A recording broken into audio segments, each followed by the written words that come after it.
High spots and cheap pops, ladies and gentlemen. It's me, SSP.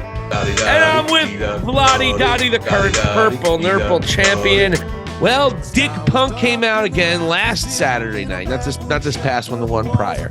And at the end of the night, after the show goes off air, he saw someone in the audience, and I'm sure all of you heard about it, so we're going to come out, and so we'll go through it quickly.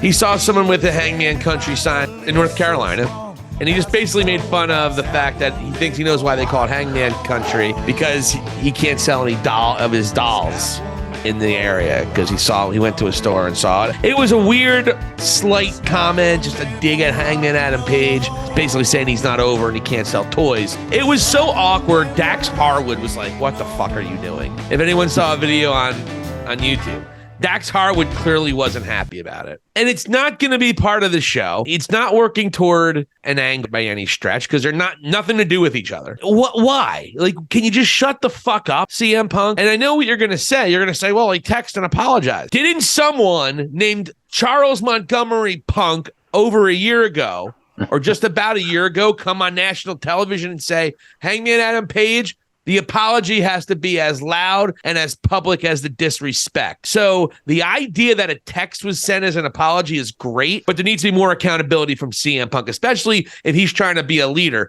And the rest of it I'm not going to get into, because it's all bullshit speculation from dirt sheets about how Punk had people kicked out of the building, or TK was doing anything Punk said. I think that's all bullshit, but Punk still needs to shut up. And this was completely unnecessary. It was selfish, and it didn't make sense to do. So, Vladi, come on. What do you want me to do? Bury him?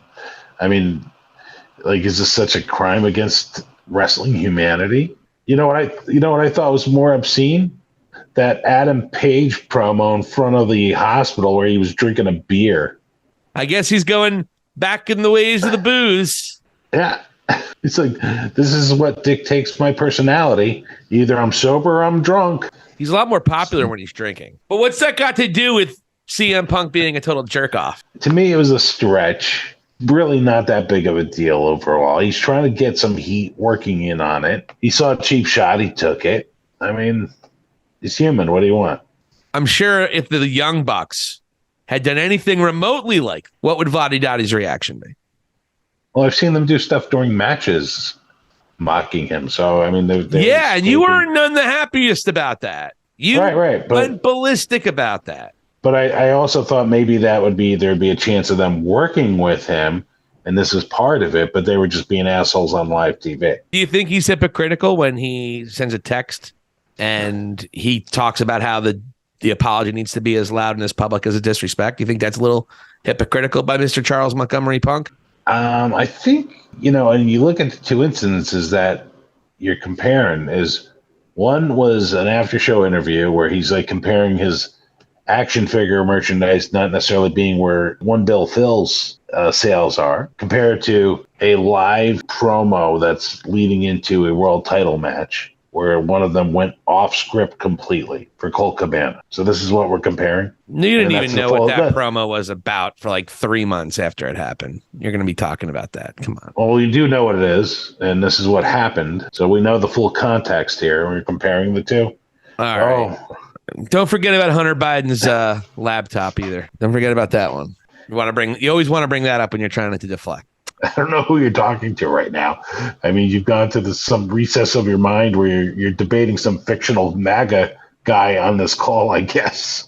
Well, I'm saying I asked you to talk about CM Punk's actions, and you deflect a la people who defend the former president. I said it was a reach. It was a stretch here. Like, he's wrong. He's human. I mean, what do you want me to do? Just piss on his face? He said he's wrong. I like it.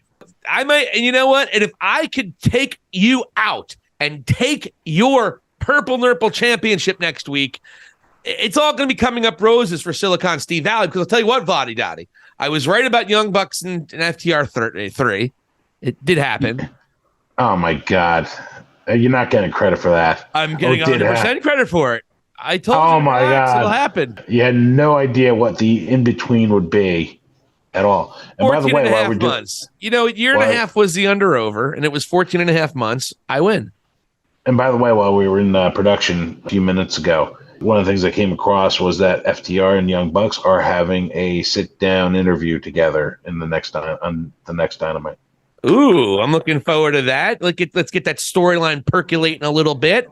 Going to be interesting. I would like them to be able to have that in the ring where they can cut some real serious promos. I don't necessarily want to see a sit-down interview. I can go either way. That's going to be, it'll be edited, and then JR is just going to walk away like the Omega one, all awkward. Well, we'll see. Again, they're doing babyface versus babyface, so it's just going to be... I think that's debatable. Babyface would mean that people actually root for the Young Bucks. They tolerate them. It's totally different. It's not even close. Man. Am I lying? Tell me when I'm telling lies. Let me tell you something. The Young Bucks and FTR are going to have a smashing match, and it's going to be a... There's only one babyface team there. I'm sorry. Well, in terms of how they are booked, not in terms of the crowd reaction. Better? In terms of how they're booked, the Young Bucks just cheated to beat the Gun Club. The babyfaces cheated to win. Yeah. Are you saying that they're not being booked like babyfaces? I'm saying their booking doesn't make any sense, and they don't make sense, and that's why people hate them. Plus, they're full of shit and gross. These guys are so full of their own shit. They're gross.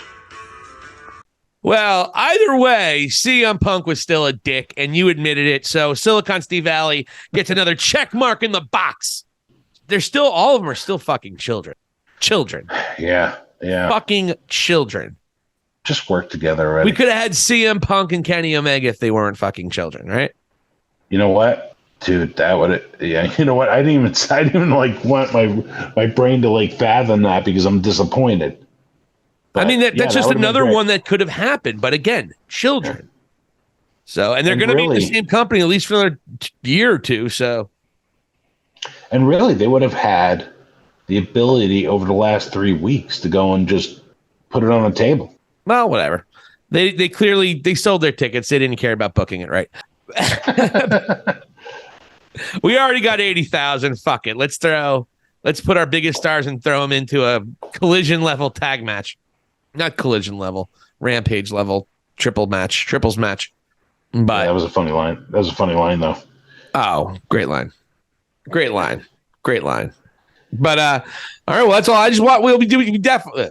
But we just wanted to touch on CM Punk and the drama that continues to evolve. The other thing is too, the dirt sheet saying how CM Punk got people kicked out of the show. CM Punk isn't the boss of everything. Tony Khan. If anyone was told to leave, that's on Tony Khan, not CM Punk. Yeah. But the dirt sheets, spearheaded by our buddies Meltzer and Alvarez, they hear one little piece of a story and then they run with it. And this is the last thing I want to say in this segment about it. Same thing with the Cash Wheeler stuff. Oh, when it was first announced, it sounded like he was arrested that moment, like the night before. Cash Wheeler might be thrown in jail after the charges were announced. He might be thrown in jail. He won't be able to make All In. He might get fired from AEW. And all the dirt sheet writers just threw every piece of information, no matter how true it was or how true they thought it was. They didn't give a shit. They just wanted to get their information out so a bunch of jerk-offs can click on the websites and find out all these rumors. And it's just disgusting. Dirt sheets, you are the worst of the worst, period. Because you lie and you do it just to make money or get attention. And it's just utter bullshit. You're disgusting lowlives to a level where you should be ashamed of yourselves. And that's my opinion.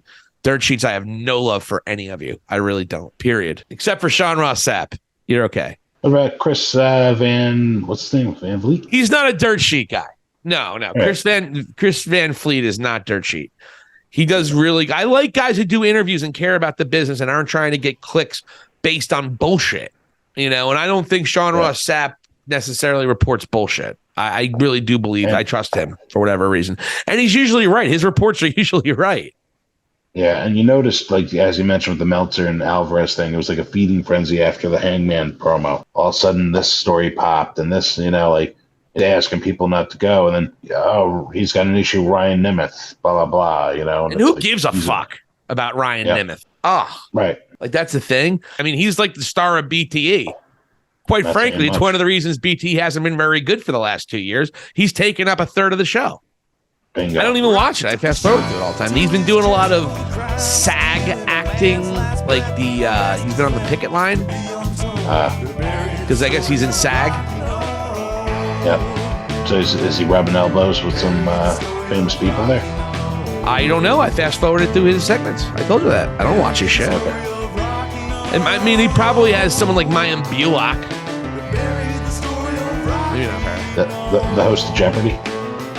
Is she the host of Jeopardy now? She's one of the two, or was one of the two. Oh, God bless her. Yeah. You know, maybe Mario Lopez.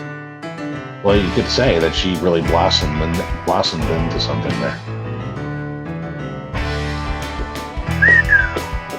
Well, that one stunk. Dog shit. Well, on that note, folks, this has been High Spots and Cheap Pops commenting on the world of professional wrestling. Hit that subscribe button for Vladi. This is Silicon Steve Valli. High Spots and Cheap Pops. Here endeth the lesson.